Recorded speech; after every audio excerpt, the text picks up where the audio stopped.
Hello YouTube, this is an alcohol review of Jefferson's very small batch blend of straight and bourbon whiskeys. Here we are. According to the bottle, 82.3 proof, 750 ml bottle, and 41 alcohol by volume, and no story on the back of it. But we do get a generic picture of Jefferson. I presume it's Jefferson. Why else would they have anybody else on the bottle? The bottle is numbered, batch size, batch number, and bottle number onto it. Well, it did come with a small storybook, which I won't bore you with, but frankly it was promoting itself, saying what a great bourbon it is, as well as try our other brands. And it's a long list of Jefferson Small Batch, Jefferson Reserve, Jefferson Ocean, Jefferson this, Jefferson that. They are quite extensive on their different brands. Wooden cap with a image of, presumably, Jefferson on it, and glued together pieces of cork. I guess that cork problem never did finally go away.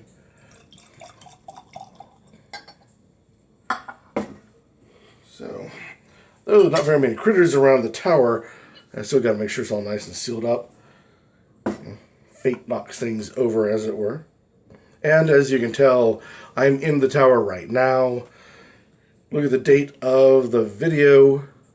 It'll show that we're in the middle of the lockdown. So, though I'm not at the house, I'm at the tower, and at the tower, still locked down away from everybody else. So, fun times, fun times. But that does not mean we cannot have a sip of a spirit or two.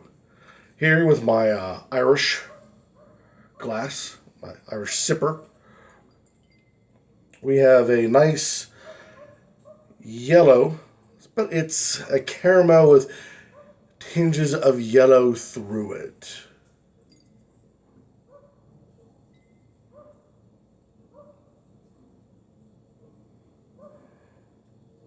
There's not a whole lot of clinging to the side of the glass.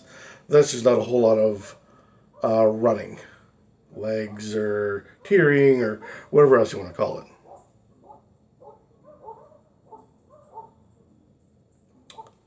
Very strong notes of lemon and caramel. A bit of the ethanol, but not enough to offend you at any level. And that is about all. Some stone fruit, but not a whole lot. Your typical whiskey flavors, or I should say odors. And yeah, just very strong on the lemony fruit side, and very light on the ethanol side.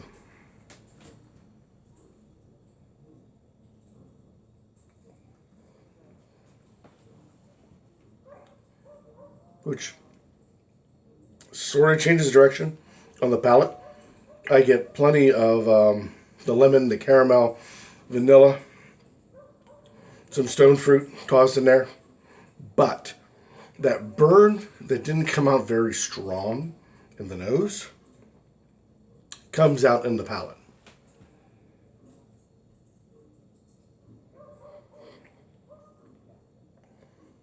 Not enough to disrupt, not enough to change the overall opinion of this particular bourbon. Bourbon, yes. Not whiskey, right? Straight bourbon whiskeys. Yeah. Either way. The point is that, yeah, it does have a bit of a bite, a little bit of a burn. The bitter ethanol does creep up to you in the back of the palate. The hang time is fairly long. So taking one sip will satisfy your palate for longer than you would expect. But all those nice fruit notes and whatnot that come in from the beginning does fade out, but they are there with every sip.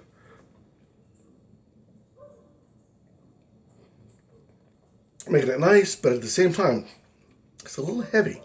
I know you didn't. There isn't a whole lot clinging to the side of the glass, showing that it's not heavy, but it's that hang time. It's that long, enduring hang time that fools the mind and makes you think that it's a heavier, thicker mouthfeel than it actually has. Now, this I would believe is a nice winter, cool summer, cool spring, early fall type of bourbon. It has too many nice notes and layers to go and use it as something for a cocktail, in my opinion. Though I'm sure if you wanted to, it would not disappoint any of your cocktail drinks. I just think that it's a better as a standalone.